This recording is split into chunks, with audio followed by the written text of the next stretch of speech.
मातृभूमि न्यूज, मातृभूमि की आवाज, मातृभूमि के लिए। રાજ્યના આરોગ્ય પ્રધાન આવ્યા જામનગરની જીજી હોસ્પિટલની લીધી મુલાકાત। જીજી હોસ્પિટલમાં મેડિકલ કોલેજની મુલાકાત લીધી। જીજી હોસ્પિટલમાં દર્દીઓને પડેલી હાલાકીઓને જવાનો જથ્થો મળીને રહે તેવું સૂચન કરાયું। આરોગ્ય પ્રધાન સાથે કેબિનેટ પ્રધાન અને ભાજપ શહેર પ્રમુખ રહ્યા હતા હાજર।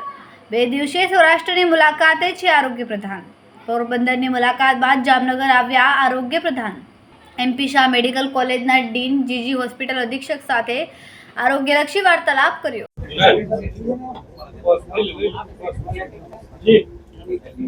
છેલ્લા 2 દિવસથી સૌરાષ્ટ્રના પ્રવાસે અને એમાં પણ ખાસ કરી પોરબંદર અને જામનગર આપણી સરકારી સેટઅપમાં આવેલી હોસ્પિટલ અને મેડિકલ કોલેજ એમાં નાની મોટી પાયાકીય સુવિધાઓ અને ભવિષ્યમાં પ્રગતિમાં આવવાવાળા કામો આ બધાનો એક રિવ્યૂ અને સાથે સ્ટેટ અને નેશનલ જે પ્રોગ્રામ છે એનો રિવ્યૂ અને સાથે દર્દીઓને અહીંયા કોઈ નાની મોટી હાલાકી ના પડતી હોય, મેડિકલ પ્રોસિજર સમયસર, ઓપીડી ટાઈમસર, દવાઓનો જથ્થો પૂરતો અને બાકીની મેડિકલ ઇક્વિપમેન્ટ્સની વ્યવસ્થાઓ આ બધાનો એકંદરે એક જેને કહેવાય કે સામૂહિક એવો તમામ અહીંયા જે વ્યવસ્થાઓ છે એનો એક જાયજો લેવા એક રિપોર્ટ અને એમાં સરકાર તરફથી કોઈ ખૂટતી કડીઓ હોય તે ખૂટતી કડીઓ માટે આ અમારી મુલાકાત હતી। અને સાથે અમારા બંને કમિશનર પણ છે, સાથે અમારો પીઆઈયુનો સ્ટાફ,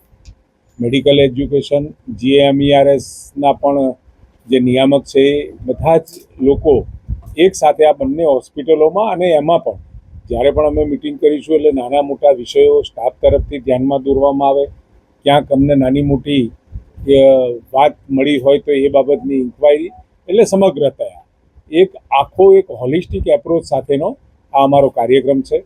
અને સૌરાષ્ટ્રની અંદર આ મારો 3જો પ્રસંગ છે અને હવે કેવળ મોરબી, ભાવનગર અને સુરેન્દ્રનગર આ 3 જ વિસ્તારોમાં મેડિકલ વ્યવસ્થાઓ જોવાનો દોર બાકી રહે છે।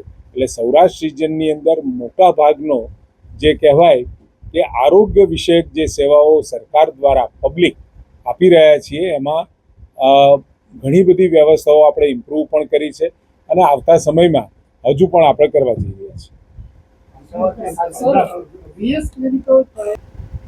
સવારે પણ આ પ્રશ્ન મને પોરબંદર ખાતે પૂછાયો હતો, એ વખતે મારી પાસે વિગતો નહોતી, ટેલિફોનિક મેં વિગતો લીધી છે।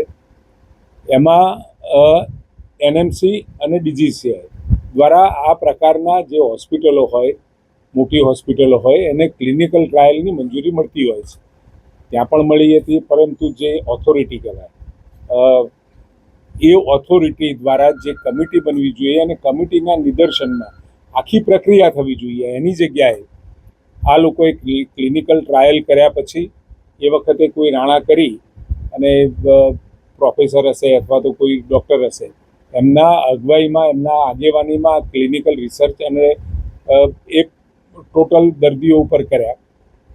38 જેટલી કંપનીઓ હતી અને કંપનીઓની દવાઓ અને એ આરોગ્ય વિષયક સેવાઓ માટે, રિસર્ચ માટે એ લોકોએ ઉપયોગ કર્યો હતો। પરંતુ એથિકલ કમિટી દ્વારા એક ચોક્કસ પ્રક્રિયાને અનુસરી અને એના પછી એ કરવાની હોય છે અને સાથે સાથે કરી શકતા હતા। પરંતુ એની અંદર જે મોટી બાબત અત્યારે 25-30% જેટલી તપાસ થઈ છે, 25-30% રકમ એ કદાચ ડૉક્ટરોમાં વેચાય અને બાકીની કાં તો 50% એ ડૉક્ટરો જ નક્કી કરતા હોય।